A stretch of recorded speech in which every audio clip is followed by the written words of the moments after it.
Bom, pessoal, então, bom dia a todos. Iniciamos aqui nossa última aula da disciplina de Algoritmos e Programação Computacional. Só fazendo aqui uma breve recapitulação do que a gente já viu. Então, a gente já está na nossa 12ª semana. Então, a primeira semana foi uma aula bem introdutória, que eu passei alguns conceitos importantes, como, por exemplo, de algoritmos e programação. Também tentei trazer a importância da programação com alguns exemplos de aplicação e trouxe também algumas dicas, né, para facilitar esse processo de aprendizagem.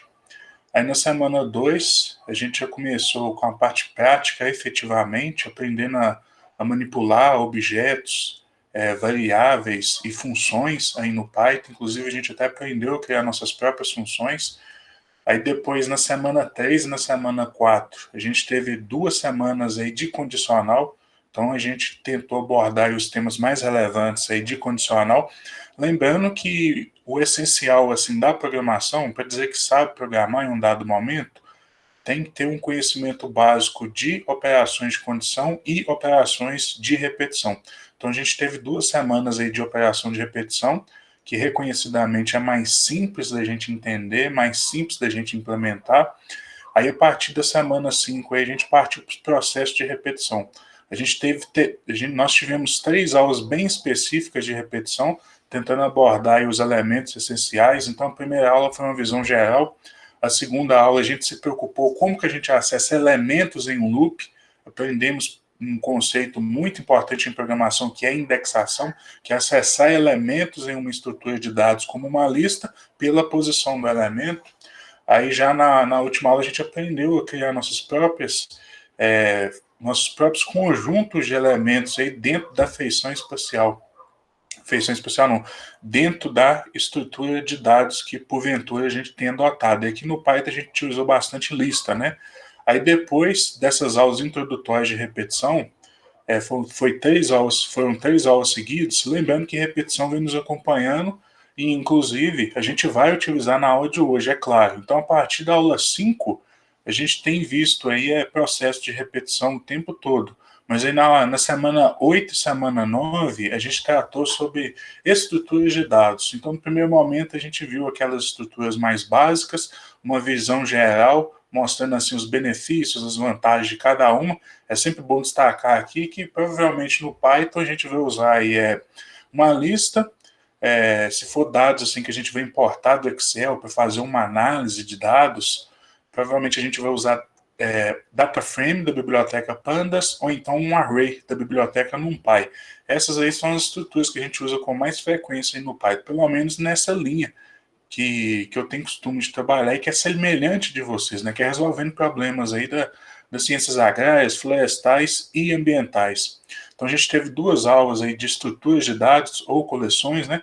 Aí depois a gente entrou no tema de programação funcional. Então a gente teve uma aula introdutória que eu tentei trazer a diferença aí do paradigma de programação imperativo, funcional e vetorizado, tentando trazer os benefícios e limitações de cada um.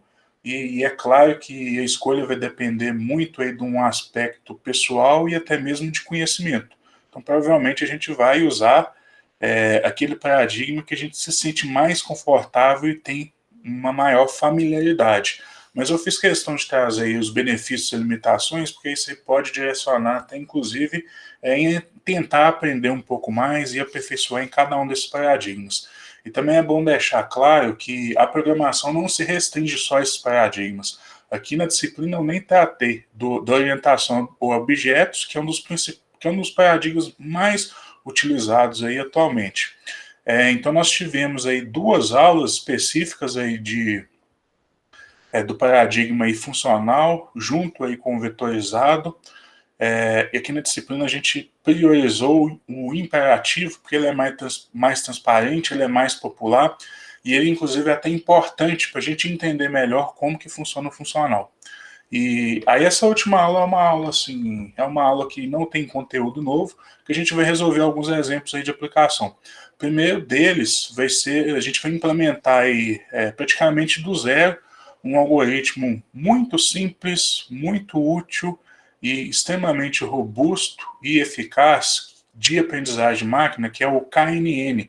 Aí é uma sigla em inglês que significa os K-vizinhos mais próximos. Então eu vou implementar esse algoritmo aí, até para desmistificar um pouco o tema, que a gente imagina que às vezes, pelo fato de estar lá dentro lá do machine learning, falei até em inglês para parecer ser mais complicado ainda, apesar de estar lá dentro lá da aprendizagem de máquina, muito dos procedimentos são relativamente simples de entender, de implementar e de utilizar na prática. Então é mais uma ferramenta aí que vocês podem usar aí no dia a dia. E depois a gente vai resolver um problema também que é de lançar amostras em um polígono qualquer. É um problema recorrente aí que a gente encontra no setor florestal e eu acho que praticamente em todas as áreas do conhecimento, em que é muito difícil a gente ter tanto recurso técnico, financeiro, humano, para fazer um censo, né, para coletar informação em 100% da área. Então a gente trabalha muito com amostragem. Então aqui é um procedimento bem simples e eficaz também para lançar parcelas aí, um polígono qualquer, como por exemplo um talhão de eucalipto, um talhão de milho, alguma coisa nesse sentido. Eu vou começar aqui a compartilhar a tela aqui então.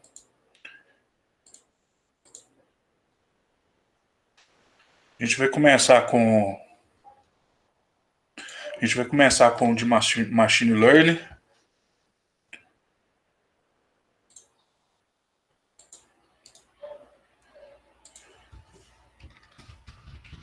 Semana 12 aí, né? Deixa eu aproveitar aqui e já mostrar aqui o que a gente tem aqui de informações aqui.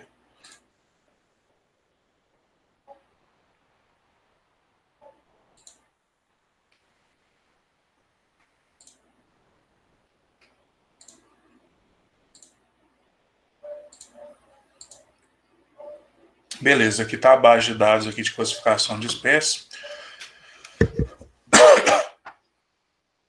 O objetivo principal aí do trabalho, né? Aqui o trabalho que a gente vai desenvolver é o seguinte: a gente vai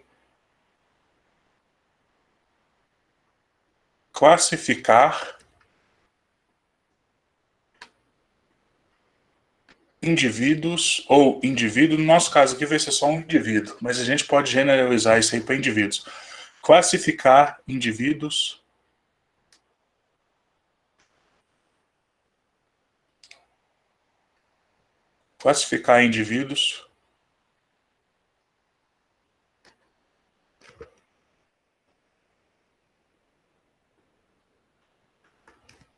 com a espécie desconhecida.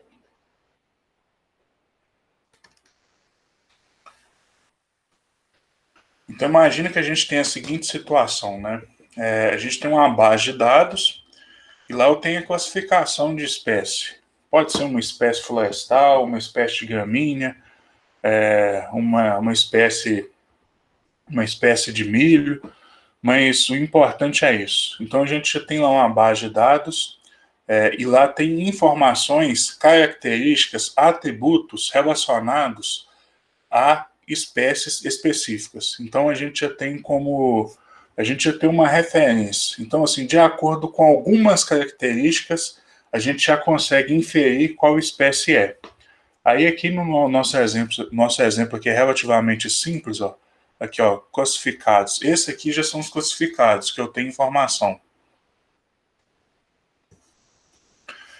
Então aqui eu tenho essa coluna TAM aqui que diz respeito ao tamanho, e aqui eu tenho a coluna cor aqui que é a cor, tá? Aí aqui um valor numérico pode ser tonalidade aí de determinada cor específica, mas isso aí pode ter sido obtido lá com um sensor ou com aqueles equipamentos mais sofisticados lá, como o espectrofotômetro, alguma coisa assim. Mas o importante é que a gente tem o tamanho, a característica de tamanho e a característica de cor. Aí, por exemplo, do fruto, da flor, alguma coisa nesse sentido. E poderia ser qualquer característica aqui. Aqui eu estou trazendo um exemplo aqui mais simples, que o objetivo não é criar um procedimento sofisticado aqui de classificação, é criar um procedimento minimamente aplicável e que seja simples de ser entendido. E aqui eu tenho classificação de espécie. Por exemplo, aqui, ó, se tiver um tamanho de 1,8 e a cor de 4,3, vai ser espécie A. Aqui, por exemplo, eu já tenho espécie B. Ó. Dá para ver que a espécie B tem um tamanho maior. Aqui, tudo aqui praticamente abaixo de 2, né? Aqui já é maior. Parece que é acima de 2 aí, né? Não tem nenhum abaixo de 2. Então, aqui eu tenho a característica relacionada ao tamanho dessa espécie aqui. E aqui eu tenho a cor também. A cor varia. Eu tenho uma variação de cor aqui também. Então, o que, que vai acontecer? Vai chegar para mim características de um indivíduo, mas só que eu não sei de qual espécie ele é. Então lá vai chegar para mim o tamanho dele e a cor. E a partir dessas características que eu já conheço, que vai ser minha referência, eu vou utilizar para classificar esse indivíduo desconhecido. E para isso eu vou utilizar lá o procedimento lá de KNN, que é os K vizinhos mais próximos. Aí aqui, ó, vou colocar, aqui tentar uma figura ilustrativa aqui dessa base de dados. Vou até aproveitar para copiar aqui, ó.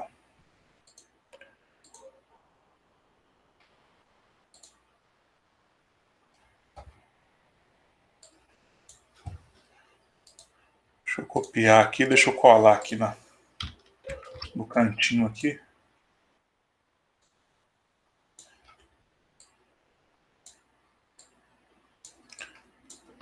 Aí aqui é o seguinte, isso aqui são aqueles dados, né, que eu já tenho disponível. Por exemplo, é o tamanho. Tamanho aumenta nesse sentido e a cor aumenta nesse sentido. Então, aqui eu tenho, por exemplo, um indivíduo, esses indivíduos aqui que já estão com atribuição, eles já estão classificados, né? Então, por exemplo, aqui, ó, de acordo com a cor, uma tonalidade mais escura e um tamanho maior, tende a ser da espécie B. Ô, Virgínia, você pode desligar o seu áudio, por favor? Sim, desculpa. Tá. Deu uma travada aqui. Beleza. Aí aqui a gente tem o tamanho aqui, né? Então dá para perceber que quanto mais forte for a tonalidade de cor e maior o tamanho, tende a ser a espécie B, né? E quanto menor for o tamanho e quanto menor for essa numeração aqui, essa gradação de cor, tende a ser a espécie A. Então tem alguns aqui que não tem dúvida, né? Por exemplo, aqui tamanho elevado e cor elevado. É B, provavelmente é B. Aqui eu tenho um tamanho mínimo e uma cor também bem baixa, essa tonalidade de cor. Então provavelmente é A. Mas aí é que tal? Aí começa a surgir a dúvida. Esse indivíduo que a gente quer classificar, ó, é esse que está sendo representado aqui, ó. Dá para perceber que ele está bem no limiar, né? Então não dá para saber ao certo, pelo menos visualmente, a qual classe ele pertence. Aí para isso a gente vai usar aí um procedimento aí de classificação, que é o KNN. Aí isso aqui vem de uma sigla em inglês, mas significa os K vizinhos mais próximos. Ou seja, a gente vai usar os K vizinhos mais próximos como referência para classificar esse indivíduo cuja a gente não conhece qual espécie é, que ela é desconhecida, a gente não sabe se é A ou se é B. Aqui a gente está trabalhando também com duas classes, né? Duas alternativas, mas poderia ser diversa, né? Isso aí vai depender muito do tamanho do problema que você está trabalhando. Aí eu gosto muito desse KNN, que ele é muito simples da gente entender. Ele funciona mais ou menos assim, ó. Imagine que aqui eu vou usar os K vizinhos mais próximos para identificar de qual espécie ele é. Então imagina que o meu K, se eu adotar K igual a 1, ou seja, eu vou usar como referência, aí o vizinho mais próximo, para determinar de qual espécie é. Então, se o meu K fosse igual a 1, qual espécie seria esse indivíduo aqui da interrogação?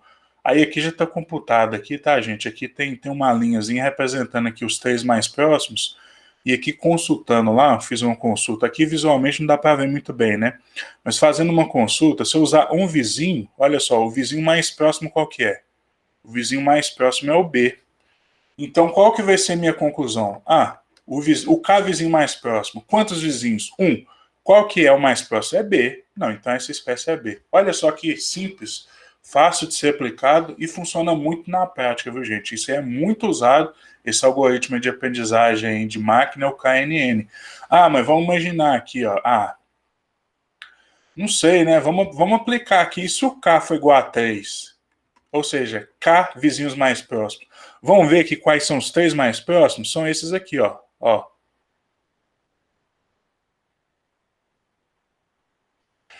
Os 3 mais próximos, eu tenho 2 As e 1 B.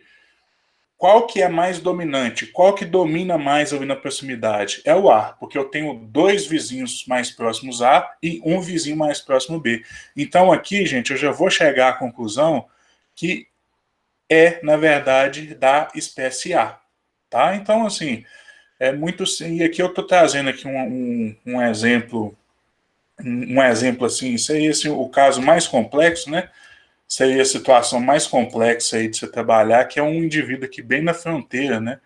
Se tivesse aqui, por exemplo, não teria dúvida, porque aqui está recheado de B, então é B com certeza, né? E um detalhe interessante, vocês devem ter percebido, idealmente você deve trabalhar com quantidade de vizinhos com números ímpares. Por quê? Porque aí não corre o risco de ter dúvida. Porque se você trabalhar com 4 vizinhos, pode ser que 2 sejam A e 2 sejam B. Aí você fica no impasse, né? Porque você tem a mesma quantidade de indivíduos. Então, quando você trabalha com K vizinhos e esse K é um número ímpar, sempre você vai ter uma decisão. E às vezes é melhor você ter uma decisão mesmo que seja equivocada, mas pelo menos que você tenha um embasamento mínimo para definir aquilo, do que você não ter referência nenhuma. Tudo bem? E aí assim, aí aqui está o detalhe, né? Assim, o pessoal pode questionar, né? Ah, mas esse negócio é meio confuso, né? Se eu usou 1, deu B, se eu usou 3, deu A, se usar 5 vai dar o quê? Se usar 5 vai dar B? E aí pode ficar alternando, né? Então, assim, aqui a gente vai adotar uma prática bem simples. Aqui a gente vai trabalhar com 3 no nosso exercício prático, tá? Mas, na prática, é muito comum o pessoal fazer isso aqui, ó. Imagina que eu tenho aqui, Imagina que eu tenho aqui um gráfico, cujo eixo X é a quantidade de vizinhos, e o eixo Y é uma medida de erro. Então, na prática, o pessoal costuma fazer isso aqui, ó. Ah, trabalhei lá com um vizinho. Aí deu isso aqui de erro. Ah, trabalhei com 3 vizinhos. Ah, deu isso aqui de erro. Trabalhei com 5 vizinhos. Deu isso aqui de erro. Ah, trabalhei com 7 vizinhos. Deu isso aqui de erro. Trabalhei com 9 vizinhos. Deu isso aqui de erro. Trabalhei com 11 vizinhos. Deu isso aqui de erro.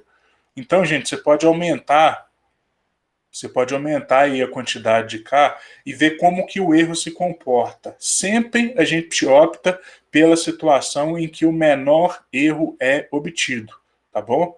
E como que a gente pode computar esse erro? A gente pode computar utilizando validação, tirando alguns dados da base de dados e depois testando, fingindo como se ele não estivesse espécie definida e a gente aplicar o classificador para ver se ele se comporta bem. E aí a gente obtém uma medida de erro, né? Se ele acerta ou erra, no final a gente pode ter uma medida de erro. E a ideia, gente, é sempre optar lá, né? Assim, vamos tentar buscar aquela quantidade de K que no ponto em que o erro tende a estabilizar, né? Lembrando, gente, porque quando você trabalha com quantidade de vizinho muito grande, também não é muito bom, porque isso aumenta muito a complexidade. Você tem que computar muitas distâncias, né? Então, assim, ideal é você tentar trabalhar com o mínimo de vizinhos possível para tornar mais simples, mas uma quantidade suficiente para você ter um erro mínimo ou próximo do mínimo ou no ponto ali de estabilizar. Então, aqui, por exemplo, aqui, ó, trabalhando com 2, 3, 5, 7. Então, nesse caso aqui, ó, vai ser um total aí de 7 vizinhos aí, meu número mágico, que estabilizou meu erro. Tudo bem, gente? Mas assim, via de regra, se você determinar lá uma quantidade X de vizinho, foi isso que você estabeleceu, e é assim que vai trabalhar, e é assim que vai funcionar. e provavelmente a gente vai ter mais essas dúvidas, mais essas mudanças de classificação em situações como essa aqui, uma região de fronteira, né? Em qualquer outra situação ali, por exemplo, vai matar fácil. Ah, é o B, não é o A. Aqui eu trouxe o caso aqui mais complexo de todos, que seria esse aqui na região, aqui no limiar da fronteira. Inclusive assim, a gente não pode nem cobrar tanto, né? Porque como está no limiar ali, poderia ser muito bem uma quanto outra. Então, qualquer suposição que eu fizer naquele de fronteira, eu não vou poder questionar muito, porque ele está bem no limiar, então ele tem as características de ambos. Então, eu nem posso me cobrar muito com relação a isso. Aí, continuando aqui, então é assim, gente, procedimento aí. Espero que vocês tenham entendido, mas eu acredito que sim, porque o procedimento é muito simples é muito simples da gente entender, né? Agora, como que você ia operacionalizar isso aí, né? Então, aqui, ó, uma coisa que eu não posso deixar de comentar aqui, e já deixar registrado, porque aqui eu tenho que computar distâncias, né? Como que a gente vai computar essas distâncias? Aí eu já vou até aproveitar aqui para colocar aqui assim, ó. Eu tenho algumas alternativas para computar a distância. Eu posso usar uma que é amplamente utilizada, que é a da distância euclidiana. Imagina que eu tenho aqui uma representação aqui de um espaço. Aqui eu tenho meu eixo X e aqui eu tenho meu eixo Y. E meu objetivo é computar a distância entre o ponto 1 e o ponto 2. Como que eu poderia computar essa distância? Então, o que eu quero, na verdade, é essa distância aqui, ó. Essa distância aqui que me interessa, ó. Eu vou até chamar aqui de distância do ponto 1 ao ponto 2. Como que eu posso fazer para computar essa distância? Aí aqui eu vou só avançar um pouco mais aqui. Aqui a gente pode trabalhar com N formas de computar distâncias diferentes, mas uma das mais utilizadas na prática e que provavelmente vocês vão usar bastante é a distância euclidiana, que é a menor distância em linha reta entre dois pontos, que é exatamente isso aí que eu representei. Como que a gente faz para computar a distância euclidiana? A distância euclidiana ela é relativamente simples de computar. Ela é basicamente a gente aplicar o teorema de Pitágoras. Então aqui, ó, a gente tem a representação aqui de um... Vou complementar aqui essa figura, mas aqui a gente tem basicamente aqui a representação de um triângulo retângulo aqui, né? A gente tem um triângulo retângulo. Então, como que a gente pode fazer para computar essa distância? Então, vamos imaginar que eu tenho aqui vou imaginar que eu tenho aqui um cateto adjacente aqui, que eu tenho um cateto adjacente, e esse em vermelho aqui eu tenho um cateto oposto. Um cateto oposto. E aqui eu tenho minha hipotenusa, que é a minha distância. Como que eu posso fazer para computar essa distância aqui? Então é só eu aplicar. Eu posso aplicar diretamente aqui o teorema de Pitágoras, né? Que vai ser algo mais ou menos assim, ó. Que vai ser a distância do ponto 1 ao ponto 2 elevado ao quadrado, que é igual ao cateto adjacente elevado ao quadrado, mais o cateto oposto elevado ao quadrado. Isso aqui, gente, isso aqui é a distância euclidiana, tá?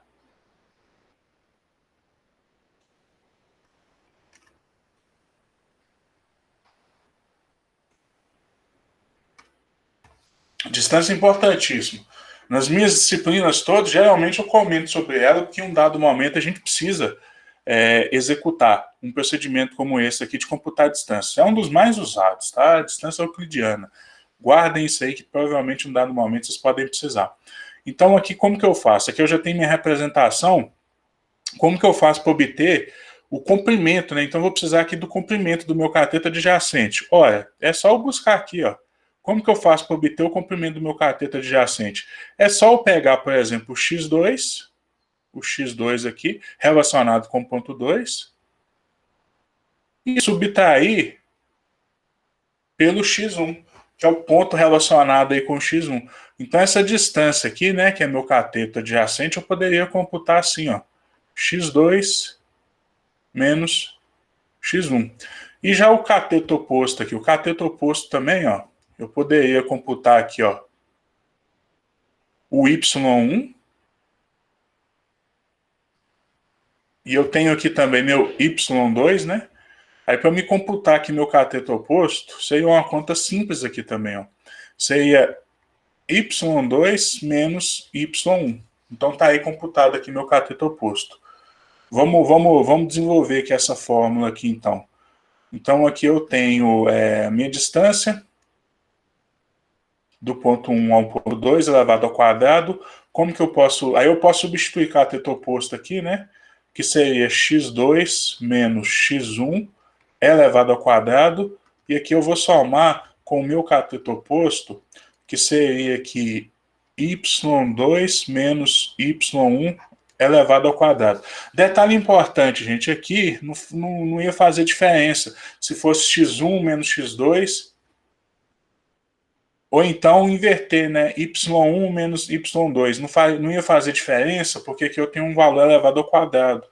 E isso aí ia fazer com que o sinal fosse anulado, né? Então aqui vai retornar um valor positivo. Independente da ordem que eu coloco aqui, meu x2 e meu x1, meu y2 e meu y1. Isso é importante, tá? Aí aqui eu posso remover, eu posso elevar tudo ao quadrado aqui, né? Para eliminar esse elevado ao quadrado. Não, na verdade eu vou extrair a raiz quadrada, né? Que seria o inverso desse elevado ao quadrado. Então, extraindo a raiz quadrada, eu elimino aqui, ó. Eu elimino esse elevado ao quadrado, mas em contrapartida, aqui passa a ser elevado ao quadrado. Então tá aí minha distância euclidiana, tá, gente? É assim que a gente computa. E seria a menor distância em linha reta entre dois pontos. Eu estou comentando porque quando a gente for executar o procedimento, a gente vai ter que computar exatamente essa mesma conta lá internamente lá no Python. Aí aqui a gente vai executar algumas etapas, que hoje eu vou até começar a colocar aqui para deixar sistematizado aqui, né? Então aqui, ó, etapas para o algoritmo de KNN. E aqui, gente, a gente vai trazer assim, uma solução assim, bem simples, diria que até um pouco ingênua, porque aqui o objetivo principal aqui vai ser tentar demonstrar como que esse algoritmo funciona e mostrar que é fácil a gente executar isso no Python. Porque se eu quisesse performance mesmo, eu não ia implementar. Eu ia utilizar, por exemplo, esse KNN aqui, ó. É aí que eu vou ter que dar uma ajeitada na tela.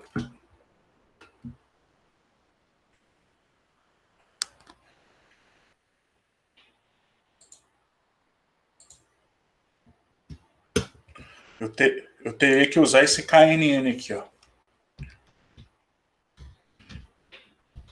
A biblioteca sklearn. SK é de kit, é um kit, e o learn aí de aprendizagem. Então é um kit científico aí de aprendizagem de máquina. Aí aqui, gente, ó, eu ia lá e usar aqui essa função aqui. Eu tenho certeza que ela é extremamente customizada e foi pensada para retornar aí com uma elevada qualidade e eficiência. Olha só a função, o método aqui da biblioteca, que é uma função, ó, os K vizinhos mais próximos aí, né? Ele utilizando 5 vizinhos, aí que eu tenho de ver, olha só essa distância aqui, ó. Minkov, tem essa distância aqui que é uma generalização da distância euclidiana, mas por padrão, ó, esse P aqui, ó, esse P elevado a 2 aqui é a distância euclidiana. Então, assim, o padrão dela é a distância euclidiana também. Mas ela tem diversas alternativas de distância. Depois vale a pena lá dar uma conhecida aí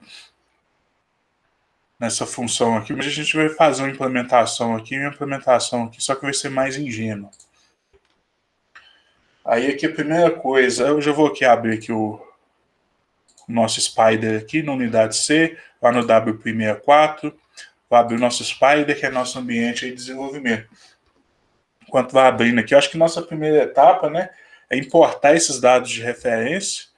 Então aqui eu tenho aqui, ó, eu vou importar os dados de referência. Aqui já abriu aqui. Já vou pedir aqui um novo documento.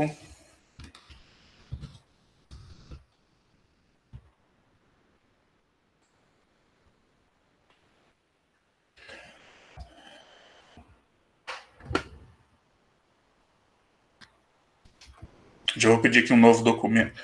Já pedi um novo documento, só colocar meu nome aqui. Beleza. Primeira coisa aqui, importar os dados. Aí são esses dados aqui, tá, gente, de referência. Tá aqui, ó. Aqui eu conheço, né? Eu tenho a característica e eu tenho a classe. Seria, por exemplo, a mesma coisa lá de uma imagem lá, né? Que você tem a imagem lá. Isso aqui é um gato, isso aqui é um cachorro. Aí depois você ia utilizar esse procedimento aí para classificar, identificar um animal aí numa figura qualquer, né? Então eu tenho aqui essa base de dados, eu vou importar uma base de dados do Excel. Vou aproveitar para importar da maneira como a gente importa geralmente, né? Utilizando a biblioteca Pandas. Beleza? Primeiro passo aqui, então, aqui, ó, seria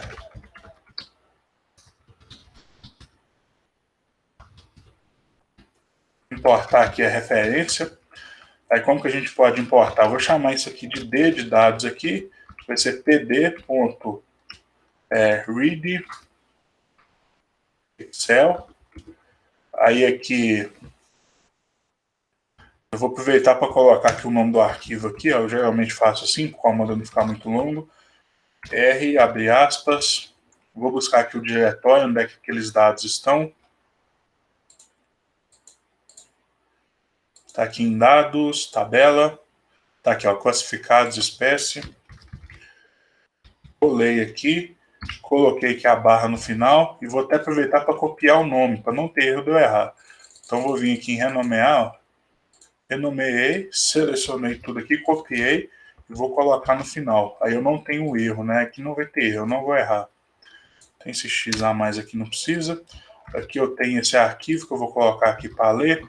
E aqui, ó, o engine, o motor, eu vou pedir para ele buscar lá, né, da biblioteca Open e XL, que é uma biblioteca específica para trabalhar com arquivo XLSX, tá? Que é as versões mais recentes aí do Excel. Aqui o arquivo, aqui os dados já está aqui meus dados aqui então, né? Tamanho, cor e espécie. Beleza, importado. O próximo passo, eu vou especificar aqui a característica.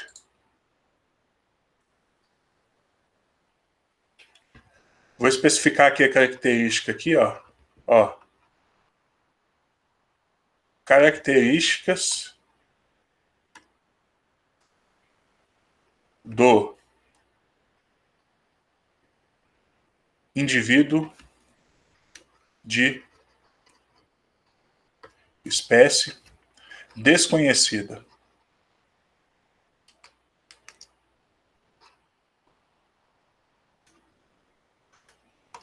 Então vamos lá, vamos especificar isso aqui então. Aí aqui eu tenho aqui uns números aqui de referência aqui, ó, só para facilitar para a gente.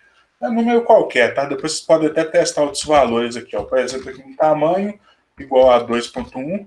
Isso aqui é informação de tamanho. Eu tenho aqui uma cor com valor igual a 5. Isso aqui é informação de cor desse indivíduo, né?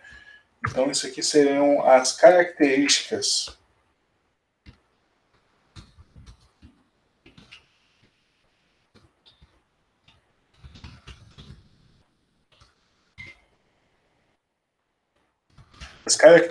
do desconhecido. E aqui eu vou só chamar aqui uma atenção aqui, ó, que eu poder, ali eu escrevi, né, no próprio editor, mas isso aqui, ó,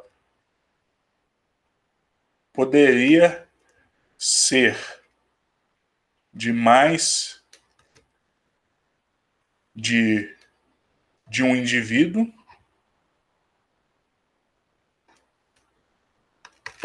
Além disso,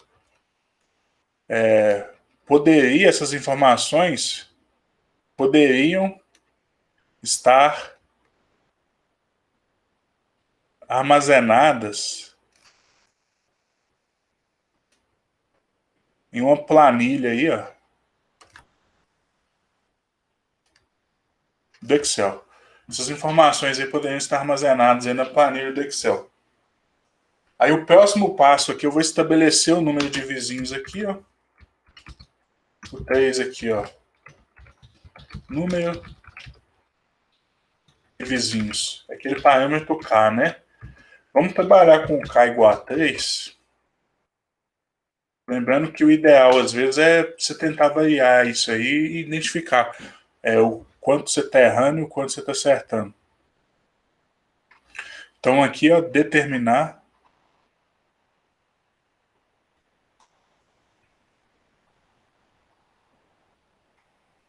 o valor de K. Seria aqui, ó,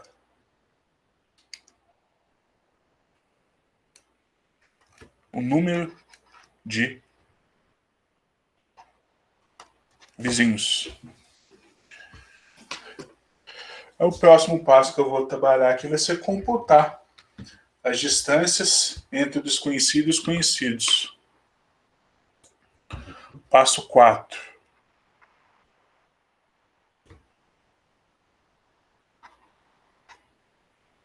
Computar as distâncias. Essas distâncias aqui entre aquilo que eu conheço e aquilo que eu não conheço. E vou utilizar aqui a distância euclidiana, a métrica da distância euclidiana. Aqui o 4 aqui, né? As distâncias, como que eu posso fazer para computar aqui então? Vamos imaginar que eu tenho interesse, olha só, vou pegar aqui, ó. Vamos imaginar que eu fosse computar aqui, ó, a distância entre esse desconhecido aqui e o primeiro, ó. Esse aqui no índice 0 aqui, ó, 1,8 e 4,3, a distância entre o 2,1 e o 5. Como que eu poderia fazer para computar? Já vou aproveitar para importar aqui a biblioteca NumPy, que é ela que eu vou usar como as funções básicas para computar, por exemplo, raiz quadrada elevado ao quadrado. Eu poderia fazer assim, ó np.sqrt de square root, de raiz quadrada. Então, primeiro vamos começar assim, ó. x2 menos x1. Aí eu vou falar que tamanho é x1, quer dizer, esse desconhecido o tamanho é x e a cor é y. Então aqui, ó, seria esse tamanho aqui, né, que está especificado, e esse primeiro elemento aqui, ó, vou até copiar aqui, ó, 1,8 mais, aí depois aqui eu tenho a cor menos essa cor aqui, ó. Aí esses valores elevados ao quadrado, ó, eu poderia usar assim, ó, mas eu vou preferir usar a função da NumPy aqui, ó, porque com certeza ela vai ser extremamente eficiente computacionalmente aqui, ó, nppower de potência elevado a 2. Vou fazer a mesma coisa aqui também, ó. np de NumPy.power de potência elevado a 2. Então aqui eu já tenho essa parte. Está faltando só extrair a raiz quadrada, né? Aí eu vou usar a função, ó, np.sqrt. Isso aqui é de square root, raiz quadrada. Vou fechar o parênteses aqui no final.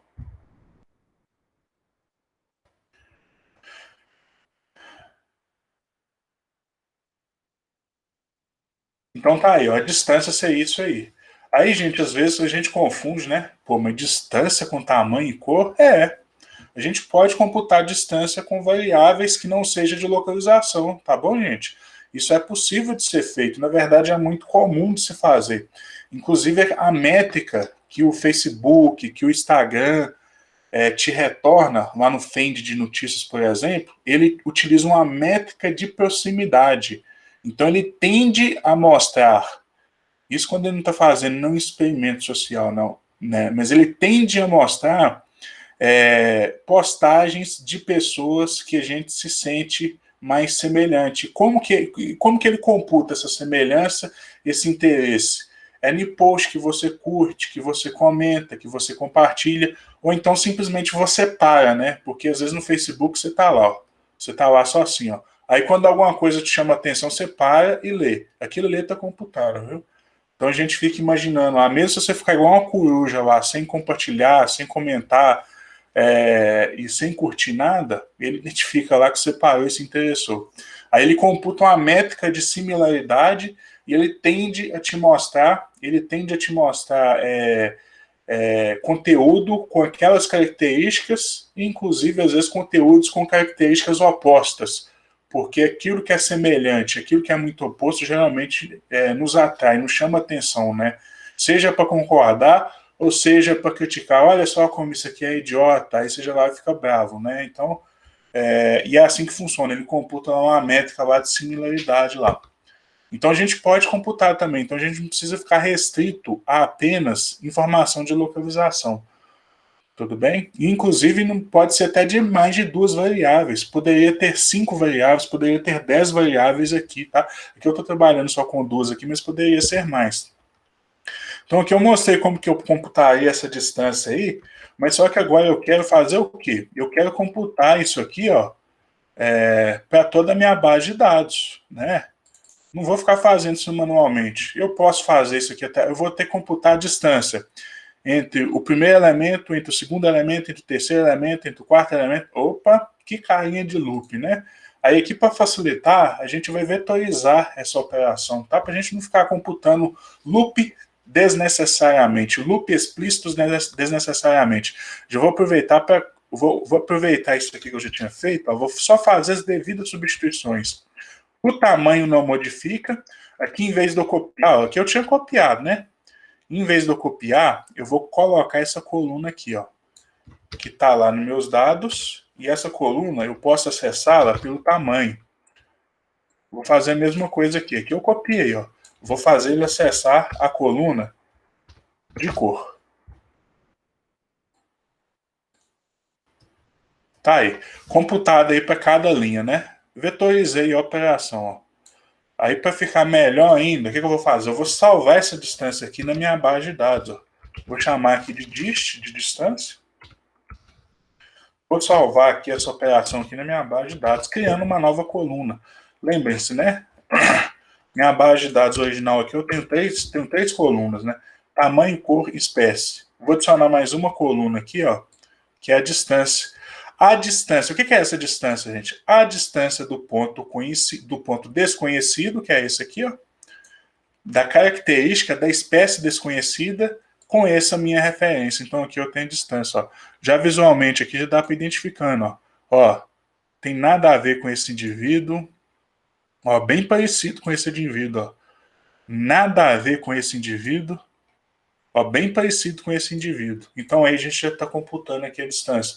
Então assim, metade do caminho já foi feito. Agora a única coisa que a gente vai ter que fazer a gente vai ter que obter os 3 indivíduos mais semelhantes. A partir do momento que a gente identificou os 3 indivíduos mais semelhantes, a gente vai contabilizar o que mais domina. É espécie A ou espécie B? Qual é a quantidade de elementos que mais representa nesses 3 vizinhos? Eu tenho mais A ou tenho mais B? Aí aqui agora, deixa eu só complementando aqui, seguindo aqui o processamento do fluxo aqui. Aí para fazer isso, eu tenho diversas estratégias. Eu vou adotar uma aqui que é mais simples, que eu vou ordenar por distância.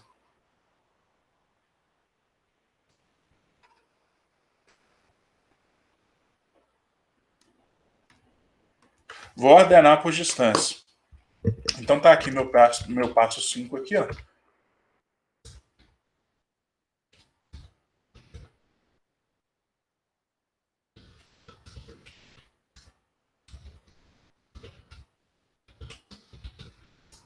Ordenar aí pela coluna aí de distância.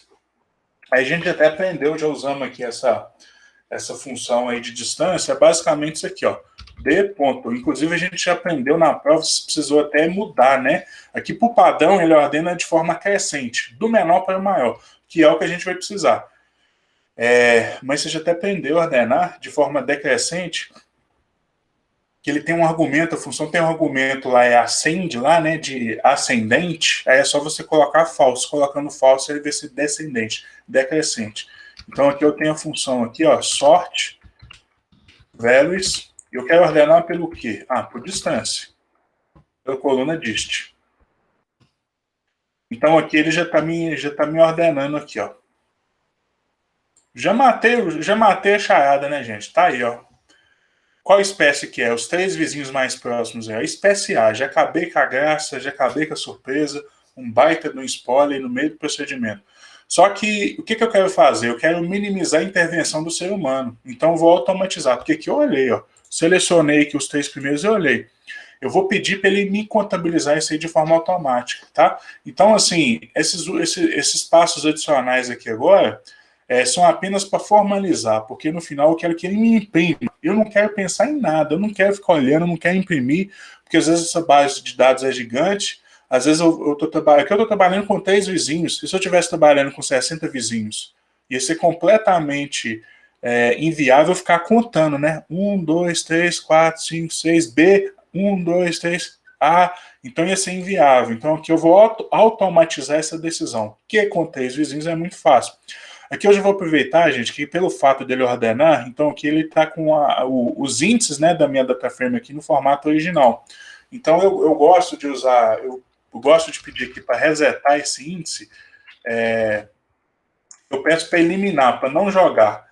Se eu colocar aqui, ó, reset índice apenas, aí ele coloca o índice original aqui, ó. Eu não preciso desse índice original.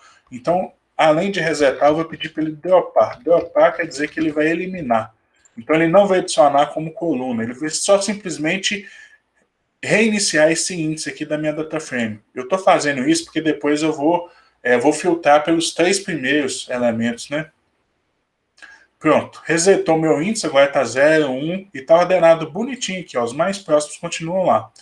E agora eu vou sobrescrever isso aqui, ó, vou falar que D, já vi que está funcionando, vou sobrescrever, porque agora meu D aqui está ordenado e com o índice resetado. Próximo passo que eu posso executar aqui, né? Vai ser o quê? Eu vou filtrar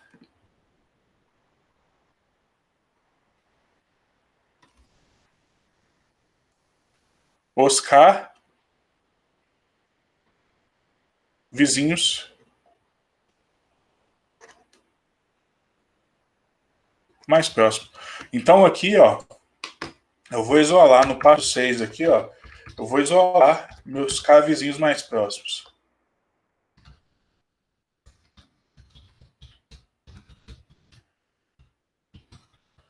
Aí como que eu posso fazer? A gente pode fazer isso aqui tem diversas formas de se fazer isso. A gente pode fazer, por exemplo, com a função aqui, ó, ponto, com a função lock, por exemplo. Aí sempre, só para relembrar, né? Aí aqui primeira coisa eu me preocupo com as linhas, segunda coisa eu me preocupo com as colunas. Deixa eu me preocupar com a coluna primeiro, que eu quero identificar a espécie aqui, ó. Eu quero filtrar só isso aqui, ó, só essa coluna, os 3 primeiros e só a espécie. Eu quero filtrar exatamente isso aqui, ó. Já vou colocar aqui, 2 cliques, coloquei entre aspas. Aqui todos os elementos. Aqui eu filtrei só a coluna espécie, né? Mas só que agora eu quero só os 3 primeiros. Como que eu faço para filtrar só os 3 primeiros? É só fazer assim, ó. Se eu colocar K aqui, ó, ele vai filtrar os 4 primeiros, né? Porque o índice começa com 0, né? Ele vai filtrar o 0, o 1, o 2 e o 3. Aí ele filtra os 4, né? Vamos só testar aqui, ó. Ó, filtrou os 4. Então, por isso eu tenho que vir aqui e colocar entre parênteses menos 1 aqui, ó. Porque ele começa, o Python começa a indexação com 0, né? Pronto, tá aí isolado aqui. Já tá isolado. Já facilitou. Mas eu ainda não contabilizei. Que contar isso é fácil. Eu bato o olho e sei. Mas como que eu faço para contabilizar isso aí? Eu vou chamar isso aqui de KNN. Próximo passo aqui que eu vou executar seria o passo 7 aqui, ó. Eu vou contabilizar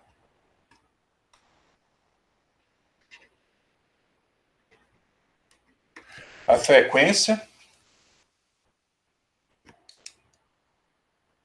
Eu vou contabilizar a frequência de espécie dos K vizinhos mais próximos.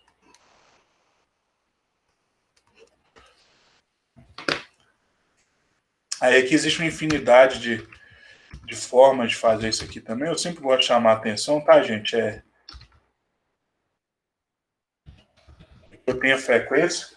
Aí, assim, uma das quartinhas mais fáceis seria essa aqui, ó. Eu tenho aqui meu KNN. Aí eu tenho um método lá na biblioteca Pandas, que é o value count. Deixa eu ver como é que escreve. Ah, count. Tem um Szinho aqui, ó. Aí aqui contabiliza para mim, ó.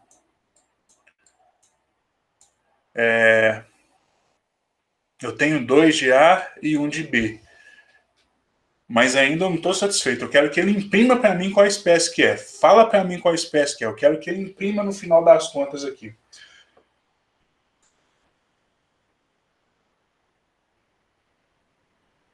Deixa eu colocar aqui então. Isso aqui eu vou chamar de KNN. E aqui também eu gosto de pedir assim para resetar esses índices aí, para não ter problemas mais lá para frente. Aí quando eu reseto o índice aqui, ó, automaticamente o índice aqui que é A e B, ele passa a ser coluna. Aí isso aqui facilita para mim, porque é mais fácil manejar colunas do que índices, tá? Conforme a operação que eu vou fazer. Conforme a operação é mais fácil trabalhar com o índice.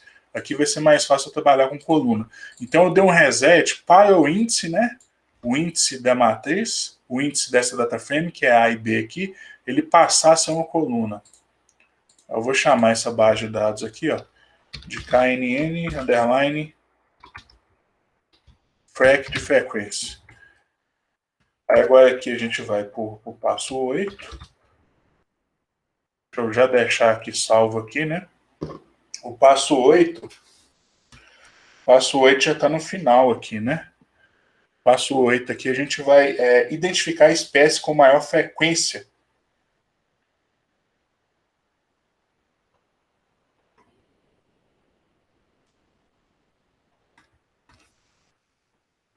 Identificar a espécie mais frequente. Aí aqui a função que eu usei aqui, ó, primeira coisa, né? Primeira coisa que a gente faz aqui é identificar o índice.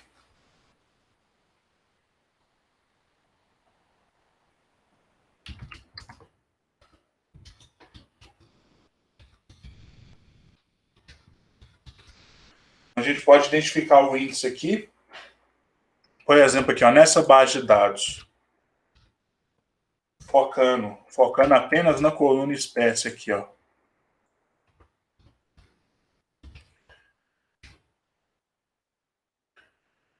Falando na coluna espécie, qual que tem a maior quantidade? Aqui eu uso esse método aqui, ó, que é o índice relacionado com o valor máximo. Então aqui eu tenho 2, 1. Qual que é o índice relacionado com o valor máximo? É 0. É o índice 0 aqui. Tá aqui, ó. Esse aqui eu vou chamar de index máximo, é o índice máximo. Beleza? Agora sim eu já posso ir lá e isolar apenas o código da espécie relacionado aqui com esse índice. Aí aqui eu tenho essa frequência aqui, ó. Aonde que está armazenada a minha informação de espécie? Está nessa coluna index aqui, ó. Aí eu já vou colocar aqui o ponto lock. Aí o ponto lock aqui, eu vou colocar aqui a vírgula. Sempre façam isso, gente. Aqui eu me preocupo com linha e aqui eu me preocupo com coluna. Então aqui, qual linha que eu quero? Eu quero esse índice aqui, ó, que tem a informação da espécie. Entre aspas. E qual linha? E qual linha? Ah, essa aqui, ó, que tem a quantidade máxima, que tem a quantidade mais frequente. Tem 2 aqui, ó. Então vem aqui e coloca esse índice aqui, ó. Espécie A. Nós estamos chegando, hein? Aí que eu renomeei isso aqui. Renomeei isso aqui de classe. É a classe dessa espécie desconhecida. E aqui eu vou para o último passo aqui.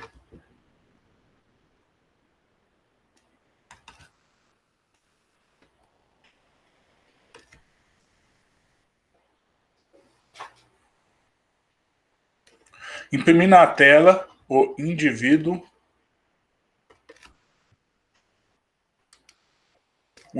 classificado. Classificado ou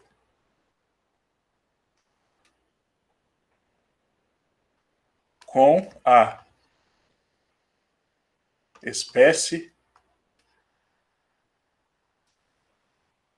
atribuída.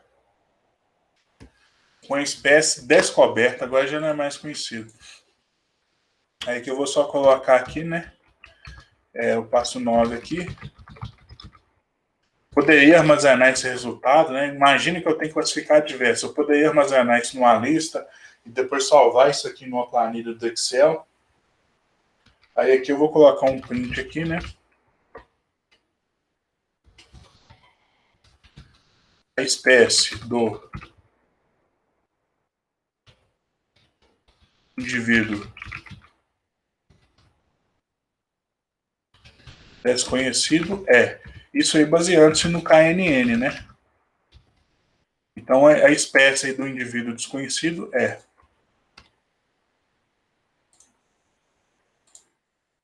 A espécie do indivíduo desconhecido é A. Beleza. Fechamos, viu, gente? Esse aqui eu já vou salvar aqui, ó.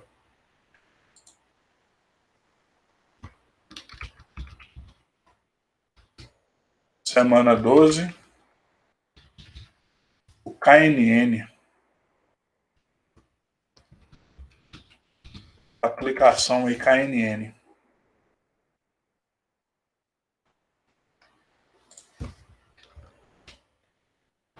Limpei aqui com Ctrl L. A espécie do indivíduo desconhecido é A, tá?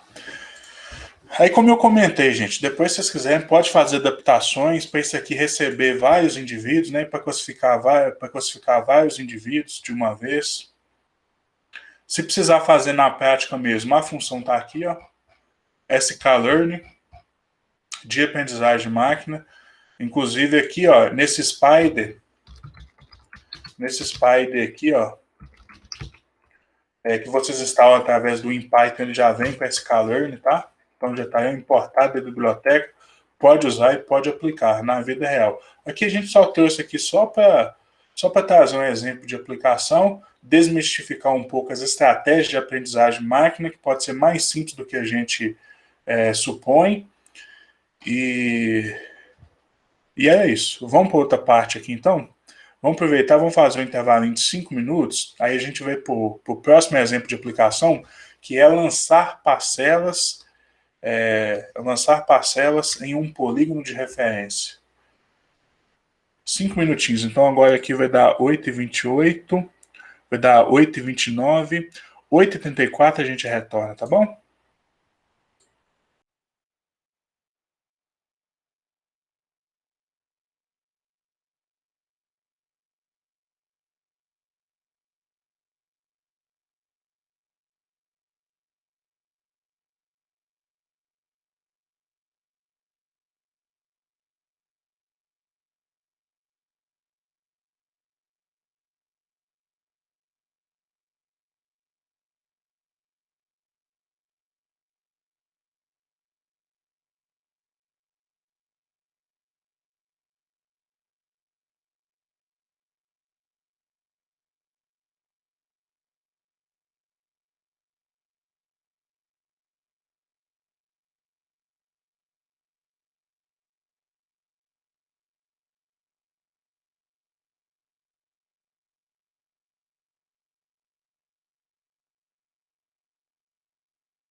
Bom, então seguindo aí para a segunda parte da aula, aqui a gente vai executar aqui um procedimento aqui de lançamento, de lançar parcelas ou alocar parcelas em um polígono de interesse.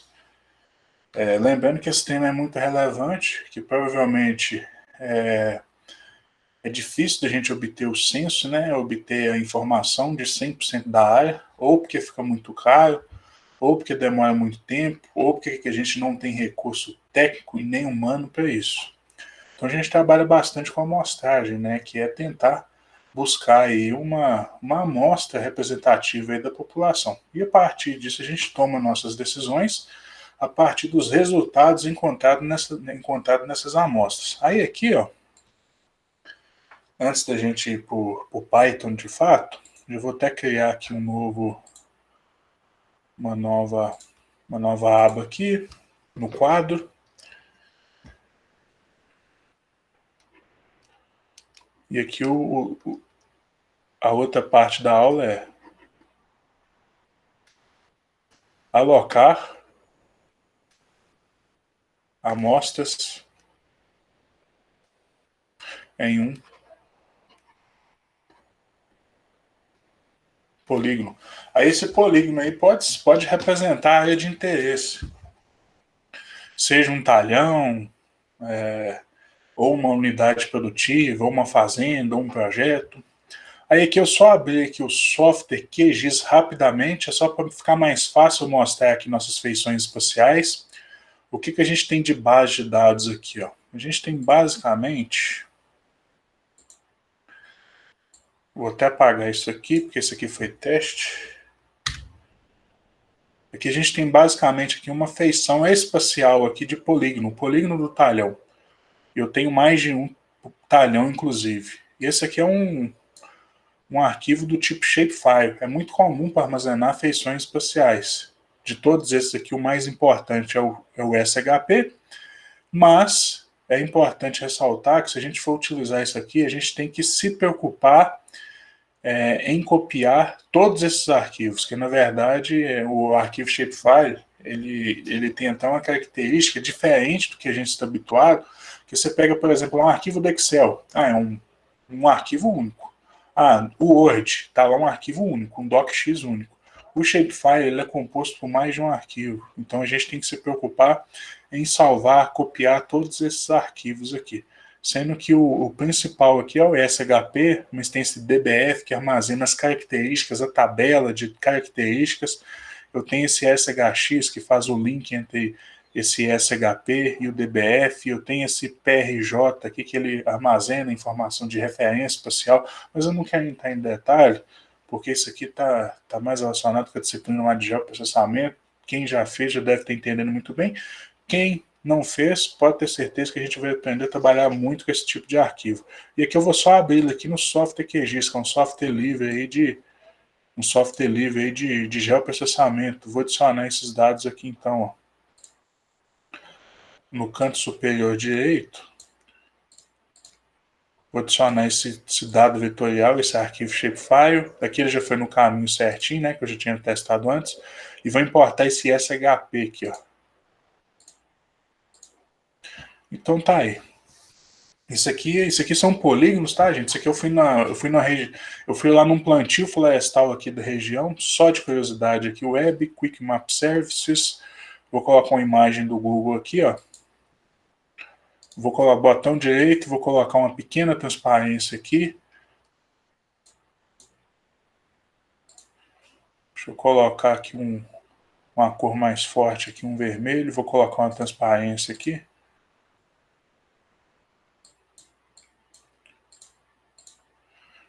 Então tá, isso aqui é eu fui lá e desenhei, fui lá e delimitei aí esses polígonos aí. Então nosso objetivo é lançar parcelas. E repare que até o próprio QGIS ele tem ferramenta para isso, mas a ferramenta que eu vou mostrar aqui ela vai ser bem melhor, ela vai funcionar melhor. Aqui tem ferramenta para isso, quer ver? Ó, criação de vetor, pontos regulares. Ele até tem essa ferramenta, só que ele não me permite controlar a quantidade final de pontos. E no inventário a gente trabalha muito com isso, né? Vamos supor, eu quero uma intensidade de uma parcela para cada 5 hectares. Aí se eu tenho lá um talhão de 50 hectares, eu vou ter 100 parcelas no total, não é isso? Então eu preciso especificar isso, eu preciso que o resultado tenha eu tenha um número previamente estabelecido de amostras, de parcelas. Aqui essa ferramenta, infelizmente, aqui ela não possibilita isso, pelo menos não diretamente. Aqui ela permite aqui, eu especificar a distância entre esses pontos, né? A distância entre esses pontos. A não ser que eu utilize o lançamento de amostras aleatórias, mas não é meu objetivo. Eu quero uma amostra sistemática, em que a distância entre os pontos é igual ou muito próximo de ser igual, que é um grid amostral muito usado aí no setor florestal e nas ciências ambientais, na agricultura de precisão e nessas áreas aí que envolvem as ciências agrárias, florestais e ambientais. Então essa função aqui ela não satisfaz as minhas necessidades, por isso que inclusive eu estou implementando, porque senão eu ia usar ela, porque senão seria uma perda de tempo, a não ser um treinamento mínimo aí, né? Então vou precisar lançar esses pontos aí. Aí outra questão aqui também, ó. Então imagina que eu tenho essa situação aqui, ó. Que eu tenho aqui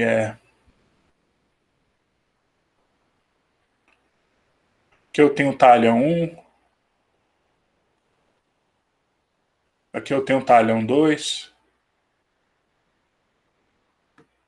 e aqui eu tenho talhão 3. E eu preciso lançar esses pontos aqui internamente. E aqui eu vou até fazer aqui vou até fazer, vou até construir aqui uma alternativa para deixar, inclusive, até mais próximo do que a gente aplica na prática, né? Eu vou impossibilitar de lançar parcelas nas bordas. Então vamos imaginar que eu vou trabalhar, não quero que parcelas sejam lançadas na borda, isso é muito comum, né? Para parcela, vamos imaginar que a gente está trabalhando com parcela circular aqui, ó. Aí tem uma parcela lançada exatamente aqui, ó. Aí aqui eu tenho um raio aqui dessa parcela circular. Então uma parte aqui vai ficar fora aqui do meu talhão. Isso às vezes é indesejável, tá? Assim, poderia trabalhar perfeitamente, não tem nada de impedimento. Só que na prática é muito comum o pessoal eliminar a borda, né? Então não é possível lançar o centro de uma parcela a uma distância X. Por exemplo, 20 metros se o raio da parcela dotada for 20 metros. Então a gente elimina aí uma faixa aí de 20 metros aí, né? Então a área possível de lançamento de parcela seria essa verde.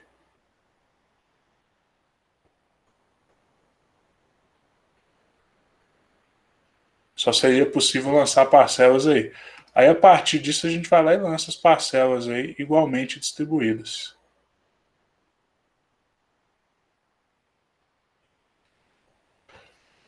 Isso aqui também vai depender da quantidade de área, né? Estou imaginando aqui que esse talhão aqui, ó, esse talhão aqui tem 50 hectares e foi estabelecida aí de uma proporção, uma intensidade amostral. Intensidade aí, ó, de 1 para 5. O que significa isso aqui? Uma amostra para cada 5 hectares. 1 para 10 seria uma amostra para cada 10 hectares. 1 para 1 seria uma amostra para cada hectare, uma intensidade extremamente alta, né? Aí eu posso até fazer aqui, eliminar essa área por aqui, ó, ferramentinha simples aqui, ó. Amortecedor, que a gente chama isso aqui de buffer. Uma distância, eu posso colocar uma distância negativa aqui, ó, de -20.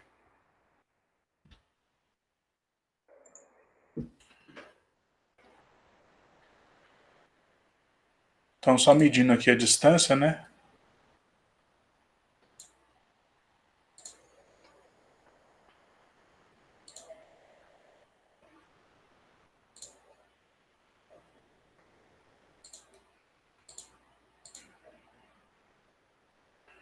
Deixa eu habilitar aqui.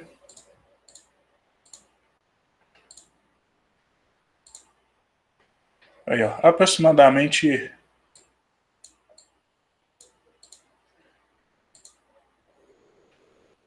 Eu não estou colocando exatamente na posição, mas vai dar 20, uma distância aí, né? Entre essa nova área. Essa aqui seria a original, né? A área original. E eliminando, isso aí é onde é que é possível, né? Ser lançadas parcelas. Beleza. A gente vai lançar as parcelas aí.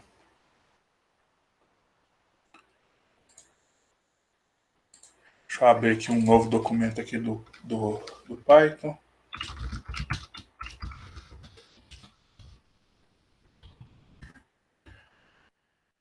Então, aqui seguindo aqui a sequência aqui, a primeira coisa...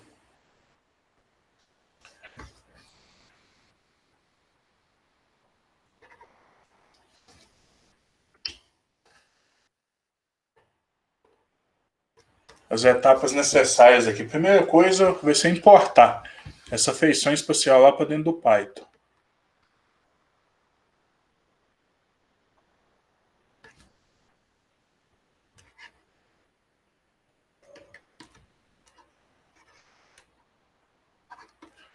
E aí é que tá, gente. Aí aqui, ó, essa aula vai ser interessante, porque aqui a gente vai ter aqui um módulo.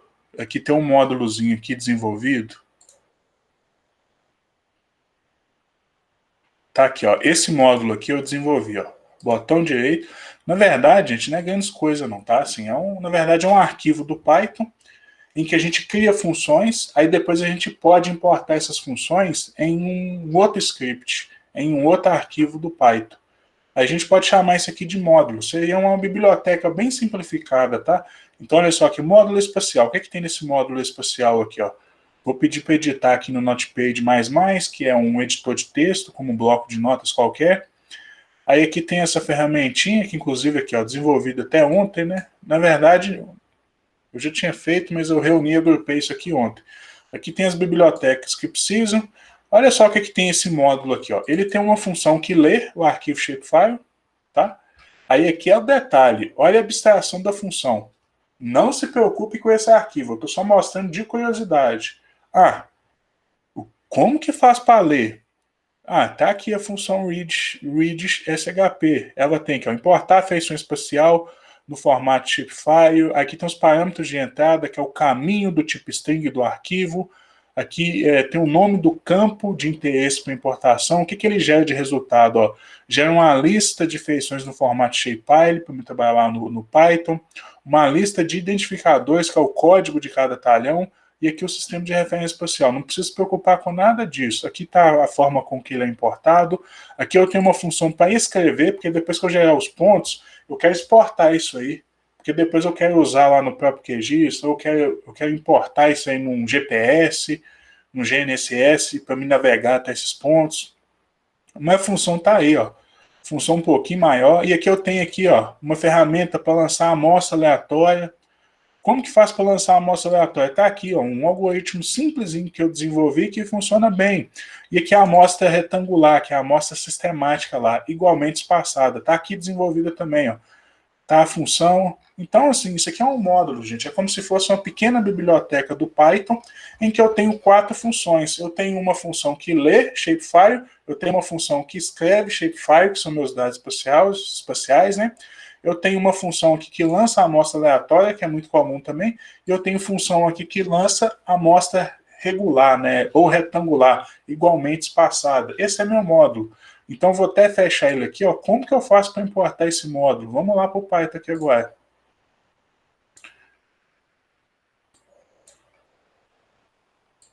Primeira coisa, eu quero importar aquele módulo. Aí aqui não está dando para ver muito bem, ó, mas aqui no canto superior, esquerdo aqui, ó, no de vocês aí deve estar melhor para ver, porque aqui eu reduzo a tela para aumentar o tamanho da fonte, deve dar para ver melhor, mas aqui tem um arquivo, um diretório aqui que vocês podem acessar caminhos. Aí que o caminho que ele tá, ó, vou colocar aqui, ó, tá users, unidade C, users, ADM. Eu vou mudar isso aqui, porque ele tá para esse caminho aqui, ó. Usuários, ele tá apontando para esse caminho aqui, ó, C, usuários, ADM. Aí eu vou vir aqui, ó, e vou colocar onde o script está. O script está aqui, ó. Está lá em G, na unidade G, meu arquivo, drive, aulas, algoritmos 2021/1, código.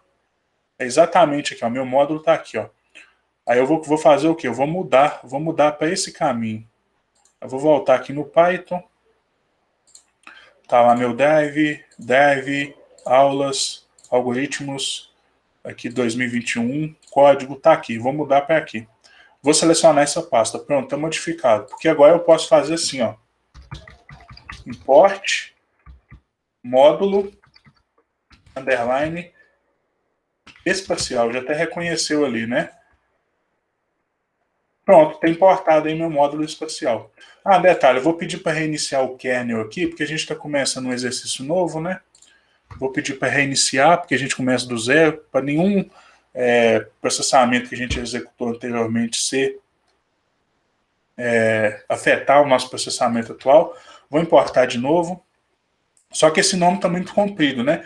Aí eu vou importar isso aqui como ME, de módulo espacial. Aí eu posso vir aqui, ó. Pode pede um help aí, ó. Um help desse módulo ME. Aí tá aqui, gente. Ele mostra todas as funções disponíveis, ó. Ó, nome do módulo espacial, a data de criação, o autor, aqui as funções, ó, amostra aleatória,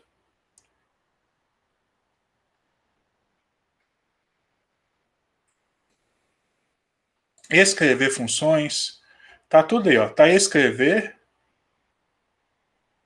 ler, read,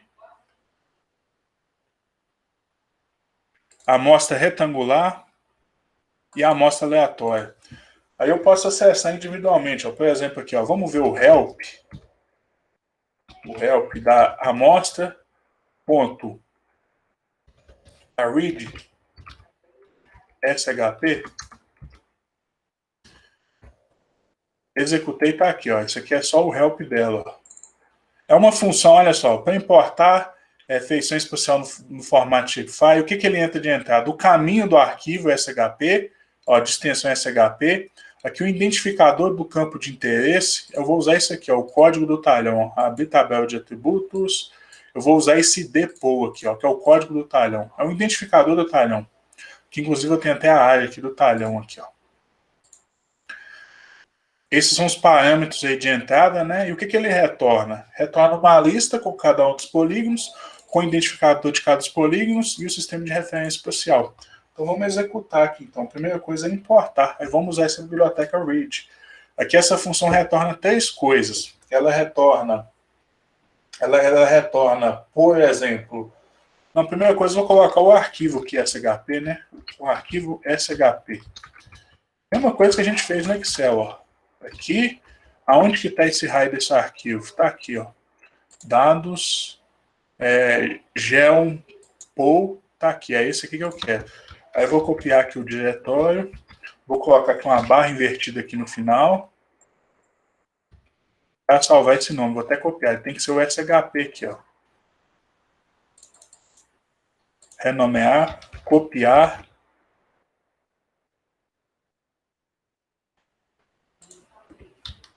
Esqueci de copiar aqui o SHP, né? É só colocar aqui, ponto SHP. Beleza, esse é o arquivo. Como que eu faço para ler? Aí para ler é o seguinte, eu vou usar aqui o ME, o módulo espacial, ponto. Ele já vai estar me mostrando, ó, read SHP, ó. O caminho é esse, e o nome do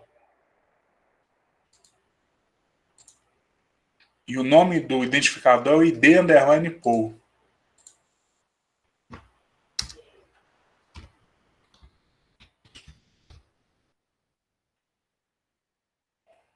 Beleza, é que ele leu, né? Tá aí. Só que agora eu vou salvar isso. Ele retorna três coisas. Ele retorna, por exemplo, aqui uma lista com os polígonos. Aqui, inclusive, eu tenho o quê? Eu tenho 6, né? 1, 2, 3, 4, 5, 6. Tem meus 6 polígonos aí, ó. Então ele me retorna em meus 6 polígonos. Ele me retorna também a função aqui, ó, conferindo, né? Ela me retorna também um identificador. Vou até chamar com o mesmo nome aqui também. Vou dar outro nome aqui, eu vou chamar de o_id, e ele retorna esse sistema de referência espacial. Eu vou salvar ele aqui porque ele vai ser útil depois para me salvar com esse mesmo esquema os meus pontos. Aí é importante, não se preocupe com esse erro não, porque esse erro aqui, na verdade, não afeta em nada, não. É só porque ele não consegue encontrar um arquivo lá na biblioteca original que eu uso para importação, mas na verdade não é um erro. Pelo menos não um erro que afeta aqui o nosso processamento. Aqui eu tenho cada um dos arquivos, dos polígonos, ó. Eu vou colocar aqui, ó. Ah, você quer ver o primeiro polígono? Acessa com indexação, tá aqui, ó. Que é esse aqui, ó. Polígono 1, né? Esse, ó. Ah, quer ver o polígono 2? Que seria o índice 1, né? Tá aí, ó. Polígono 2. Beleza, então tem importadinho em meus polígonos. O próximo passo aqui. Eu vou até escrever aqui para não me perder. Que eu vou criar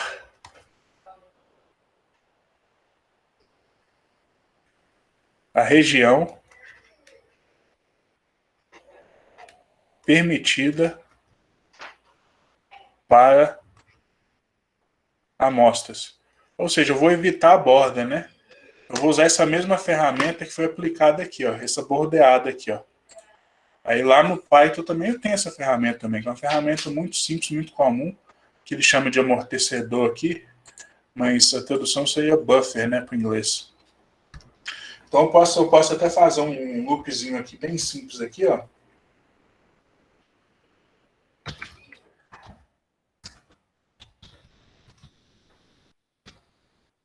Acessar cada um dos elementos aqui numa lista. Seria apenas para imprimir aí, vamos ver se vai aparecer. Aqui apareceu aqui cada um dos polígonos, né?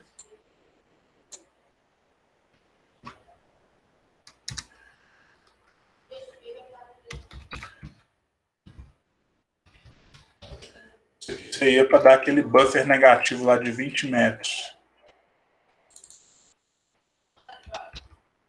Vou criar aqui uma lista vazia aqui, ó. Vou chamar de POLBuff, que é essa região aí permitida. Vou salvar aqui esse resultado aqui, ó, nesse POLBuff.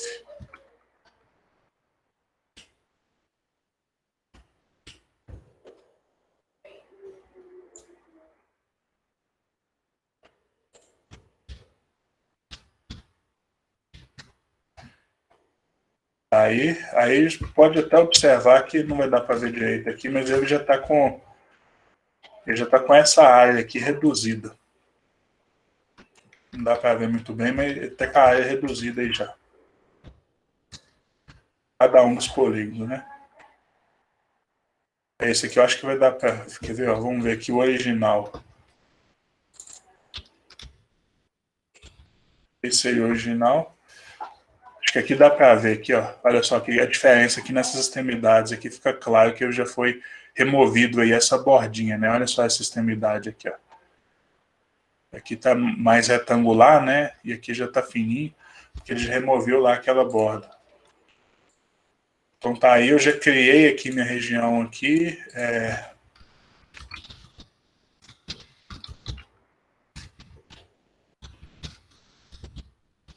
Portar funções do módulo. Portar shapefile de polígonos.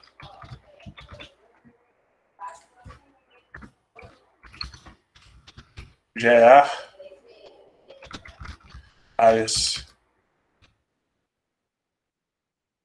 permitidas para amostras.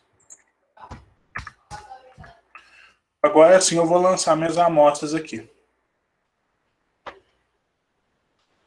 vou fazer o lançamento das amostras propriamente dito. Deixa eu escrever aqui.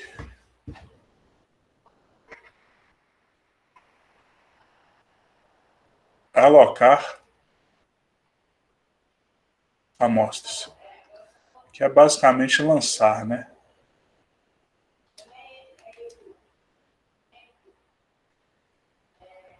Lançar minhas amostras. Vou só fazer de curiosidade aqui rapidinho aqui, ó. ME ponto. Se fosse aleatória, né?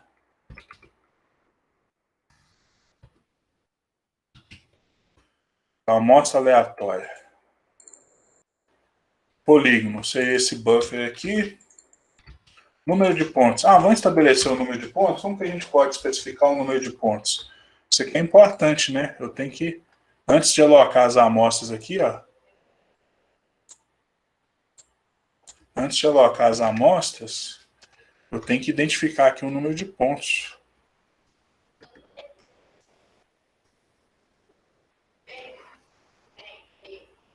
Especificar o número de amostras.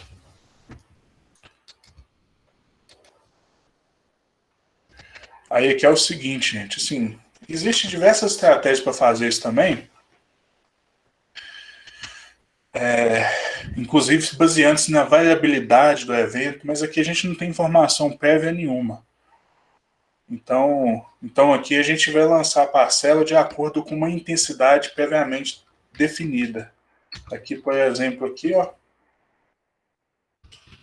identificar o número de amostras. Vai ser baseado na intensidade amostral, relacionado com a área. Baseado na intensidade amostral, eu vou colocar de 1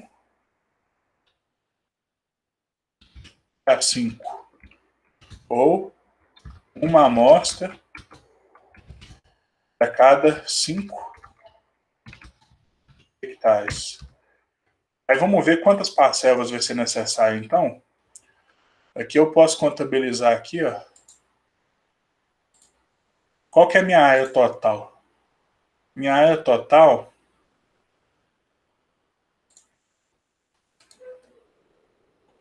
seria a soma dessas áreas aqui, né? Seria a soma. Aqui no QGIS eu poderia usar essa função aqui.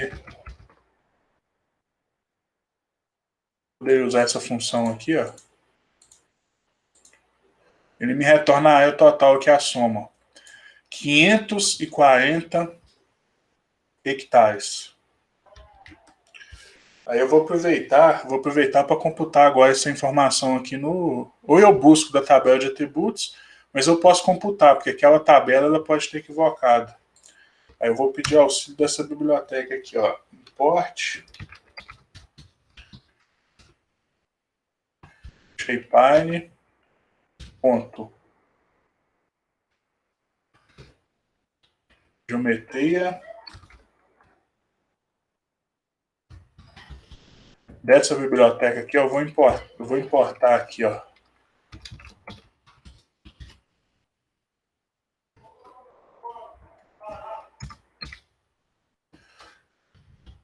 Vou importar esse polígono multipóligon aqui, ó. Porque olha só aqui que detalhe, ó. Aqui eu tenho, por exemplo, aqui, eu quero saber a área. Aqui eu tenho meu polígono 0, né? Esse polígono aí, eu quero saber a área dele. É só colocar a ponta aqui, ó. Tem um método que computa a área. Tá aqui, ó. Só que está em metros quadrados, né? Dividido por 10.000, eu converto em hectare. Então tá aqui, ó. 148 hectares, né? O primeiro.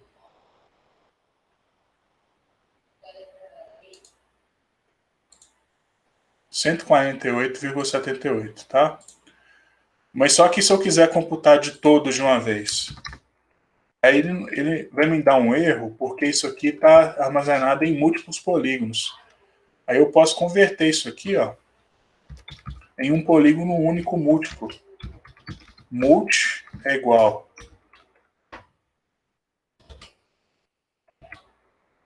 essa função aqui, ó.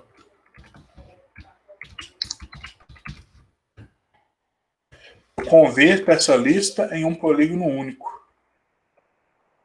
Importar. Foi. Agora sim está um polígono único, ó, com todos aí, ó. Aqui, aqui, aqui. Beleza, agora sim eu posso computar a área disso aqui, ó. Ou multi.área. Dado 540, né?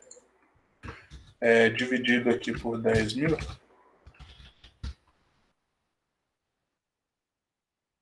Aqui deu aproximadamente igual, porque aqui tem um recálculo aqui, mas 1 metro quadrado aí no universo aí de 540, percentualmente, na verdade, menos de 1 metro, né? Meio metro aí. Meio metro quadrado aí no universo de 540, isso aí dá um percentual aí de diferença abaixo de zero aí. Mas está contabilizada a área. Então, isso aqui é a minha área total. Quantas parcelas vai ter aqui? Eu vou ter uma parcela para cada 5 hectares. Aí é só eu dividir aqui essa área total pela minha intensidade, que é 5.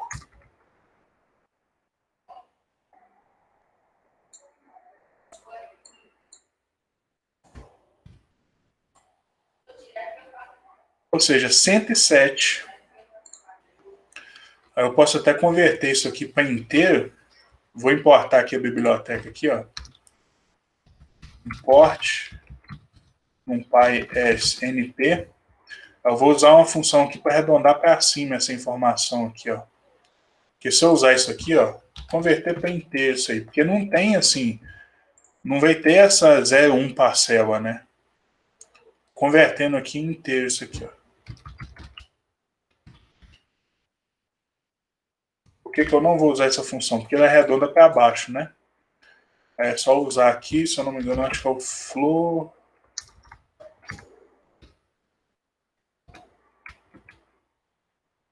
Esse aqui, ó.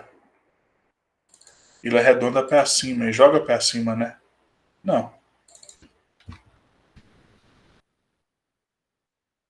Isso, é esse que eu quero. Ele arredondar para cima.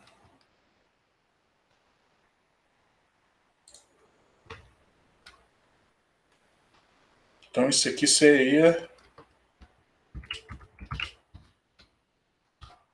N quantidade de amostras. Depois que ela arredondou para cima aí, 108 amostras que vai ter no total. Agora sim eu posso lançar aqui minhas amostras aqui, ó. Que eu vou chamar de PTS, de pontos amostrais. Aí aqui minha função aqui que eu vou acessar da amostra aleatória, aqui do polígono buffer, e aqui, ó, o número de pontos vai ser o N amostra.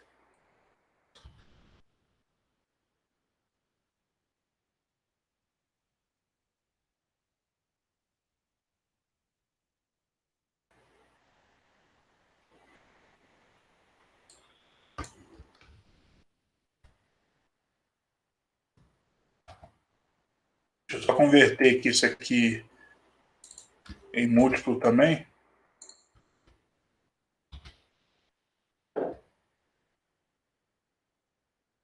Beleza, meus pontos tá aí, ó. Ah, quer ver a representação deles? Porque eles estão separados, ó. Eu consigo ver cada um aqui, ó. Ponto 0, tá aí. Ponto 1. Ah, eu quero ver todos? Aí só de curiosidade, aí você importa aqui também é o multipoint, que ele converte em pontos únicos.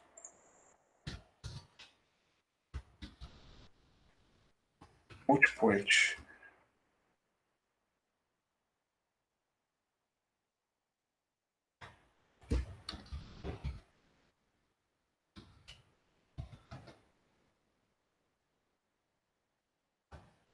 Opa, isso aqui é aleatório, né? Aqui, beleza, aleatória. Deixa eu ver aqui a quantidade de pontos. Ó, tá vendo? Tá bem aleatória mesmo, por cima desse polígono aqui, ó.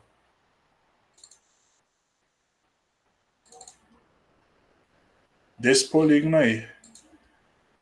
Tá bem aleatório. Quantos pontos no total? Vamos conferir aqui para ver se está batendo.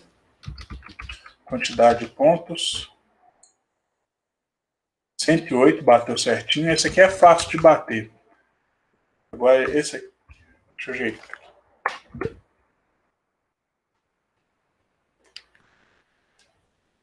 Esse aqui seria a amostra aleatória.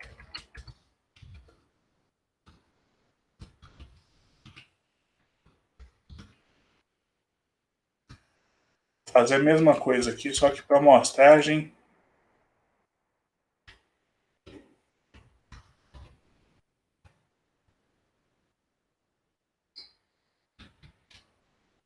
Regular ou sistemática.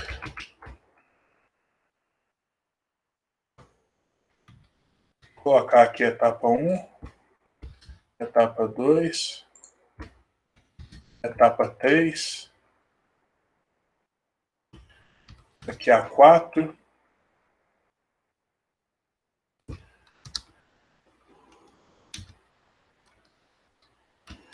Esse aqui é só um exemplo. Eu quero mesmo é sistemática. E aqui eu tenho a etapa 5, que é lançar as amostras propriamente dita.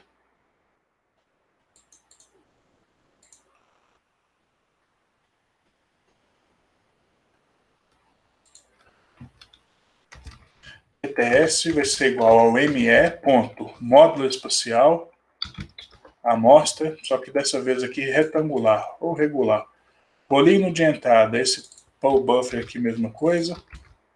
Número de amostras já está aqui, que é 108. Vamos executar aqui para ver agora. Vamos conferir se bateu. Opa! Mas eu queria 108, está 110. Que desgrama, hein? A gente tem que resolver isso. A amostragem regular, gente, ela é mais difícil da gente conseguir alocar certinho. Tá? Aleatório é muito simples de colocar a quantidade exata. Deixa eu colocar aqui na tela aqui essa distribuição regular aqui dos aí, ó, regular, igualmente espaçada aí, ó. Só que 110 pontos. Vamos executar de novo? 110 de novo. 116 agora. Eu preciso de 108. 109, eu preciso de 108. 112, eu preciso de 108. 109, 110, 110, 111, 114, 109, 107, 101, 109, 112, 106, 112. Vou fazer só mais 5 vezes, eu paro.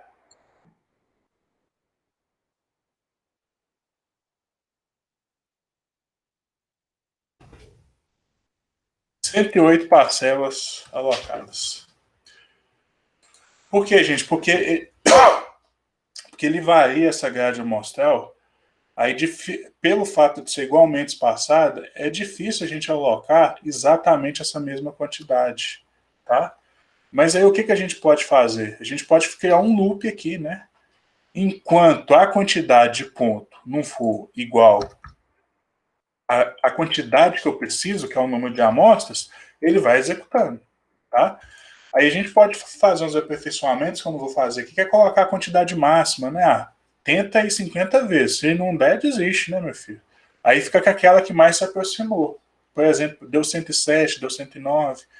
Isso aí também não vai fazer tanta diferença nesse universo, não. Mas vamos criar um loop. Aí qual loop que eu tenho que usar? Eu tenho, assim, três alternativas. Eu tenho o loop while, tenho o loop do while, ou seja, que eu testo a condição depois, e eu tenho o loop for. O loop for eu já vou descartar, porque o loop for eu preciso saber quantas vezes eu tenho que executar. Aqui eu não sei, né? Pode ser que eu consiga acertar de primeira, pode ser que eu consiga acertar na 20ª. Então, loop for é descartado. Eu tenho duas alternativas, então. Ou o loop while, que eu testo a condição antes, ou o loop do while, que eu testo a condição depois. No meu ponto de vista, e eu acho que faz mais sentido a gente usar o do while, que pelo menos uma vez a gente vai ter que executar. Né? Uma vez a gente vai ter que tentar. Talvez acerta de primeira, aí só roda uma vez mesmo. Mas provavelmente não, e a gente vai ficar rodando. Então aqui, ó, e como que a gente implementa o do while?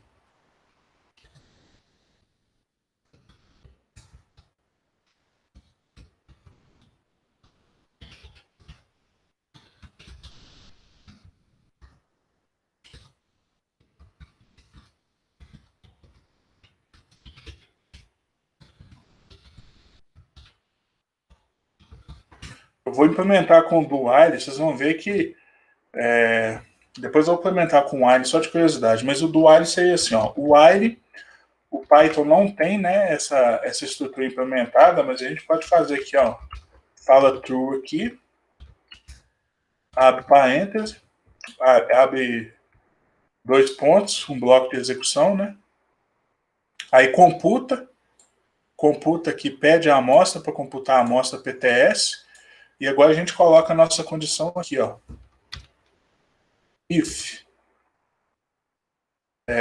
a quantidade de pontos for diferente daquela quantidade que eu preciso, na verdade aqui, né, quando a quantidade de pontos for igual à quantidade que eu preciso, o que eu posso fazer? Posso dar um belo break aí para ele encerrar o loop. E aqui, só de curiosidade, eu vou colocar aqui para a gente acompanhar, ó, as iterações aqui, ó. Print. Eu vou colocar aqui a quantidade de pontos. Só para a gente acompanhar e ter uma noção de quantas vezes ele executou. Olha só que danado. Aqui ele já foi na segunda vez ele acertou. Segunda vez já deu 108, aí ele já parou. Isso aí é essa aí, ó. Vamos executar de novo? Segunda vez também. Opa, aqui já demorou mais, né?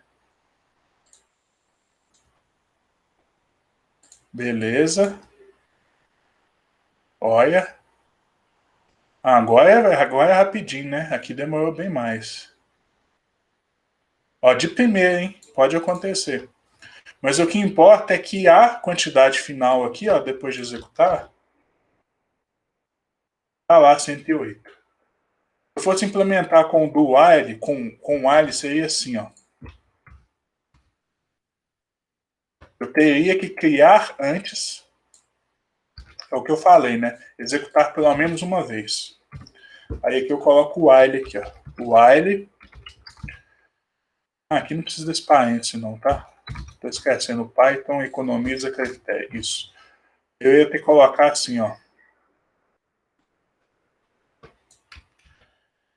Eu ia ter que executar esse processo de repetição enquanto a amostra for diferente. E aqui eu vou executando aqui. Olha só como é que ficou mais estranho, ó. Repetindo a função aqui. Por quê? Obrigatoriamente ele vai ter que executar pelo menos uma vez, né? Mas funciona da mesma forma também, ó. Vai morrer lá no 108, ó. Mas eu acho essa aqui mais natural, porque obrigatoriamente ele vai executar pelo menos uma vez. Se a gente compara, deu? Deu. Se não deu, mas aqui implementando, ó, com o while, aí a gente tem que criar antes do while e depois ir testando. Pode ser que já seja igual e ele não execute nenhuma vez aqui no while. Eu acho que essa seria mais ideal, indicada. Deixa eu só conferir aqui.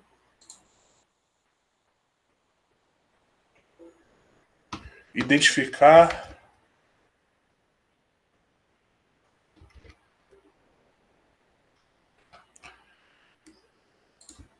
Aqui eu não vou numerar, não, só para bater com a minha numeração lá. 1, 2, 3, 4. E aqui o último passo aqui, ó. Salvar pontos no arquivo shapefile. Quinto e último passo.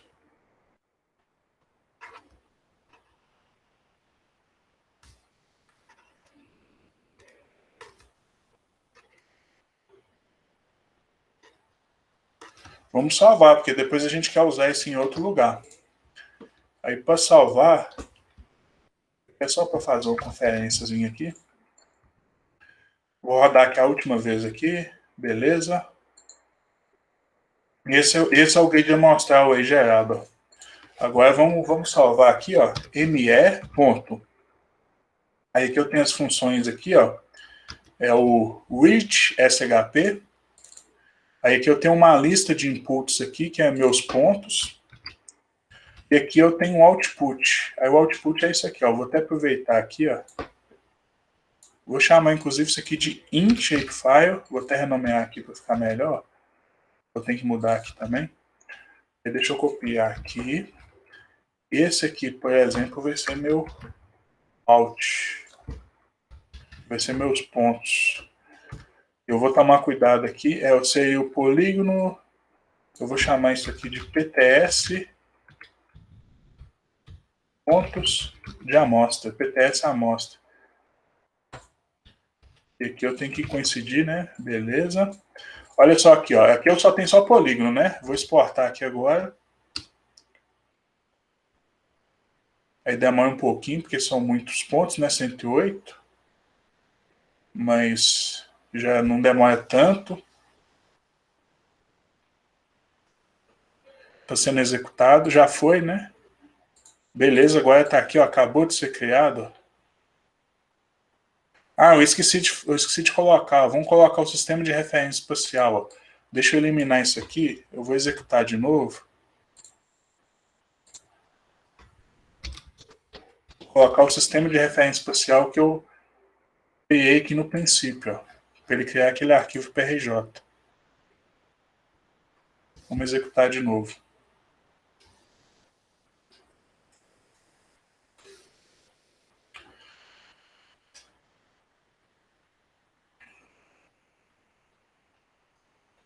Executou. Beleza, agora está aqui com o arquivo PRJ. Esse arquivo é importante, que ele trata da referência espacial. Vamos importar aqui só para ver de curiosidade aqui, ó. O PTS amostra SHP. Adicionar. Deixa eu diminuir aqui essa transparência aqui.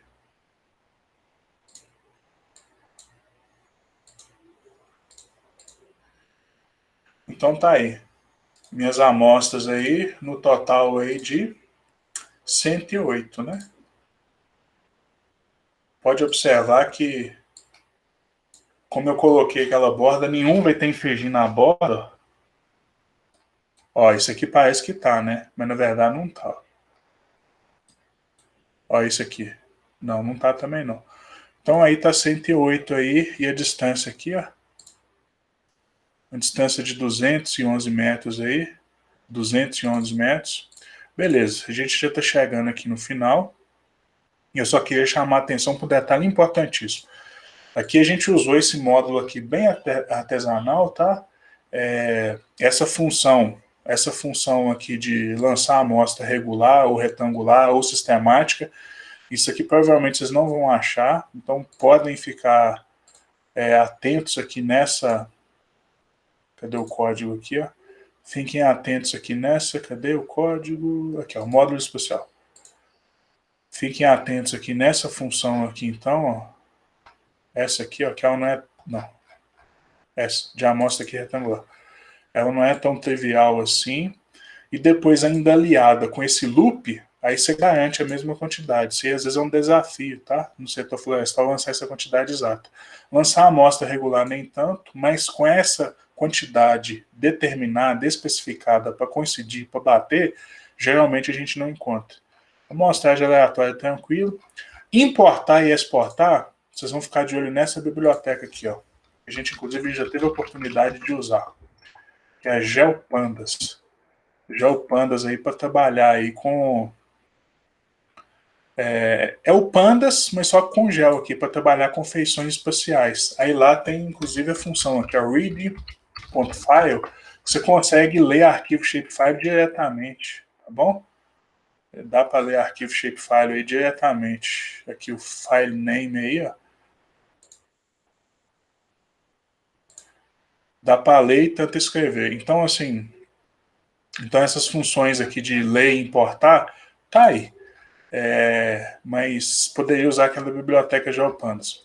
Só que o detalhe, né? Por que eu gosto de continuar trabalhando daquela forma? Porque essa GeoPandas, às vezes, ela é chata de instalar. Então, às vezes, eu evito, assim, sempre que possível, eu evito de trabalhar com ela. Porque não necessariamente eu vou conseguir instalar em todos os computadores. Quando a gente trabalha com o em Python, a gente tem um grande benefício que ela já vem instalada. Então, isso aí é fantástico. Então, aqui eu poderia até trabalhar com ela aqui, ó. import gel pandas, tem até o apelido dela, né, que é o GPD. É importada aí, então tá vendo que pelo InPython dá pra gente acessar. Deixa eu já salvar aqui então pra gente não perder. Isso aqui é semana 12 aplicação. Isso aqui é a prática de amostragem, aplicação amostra.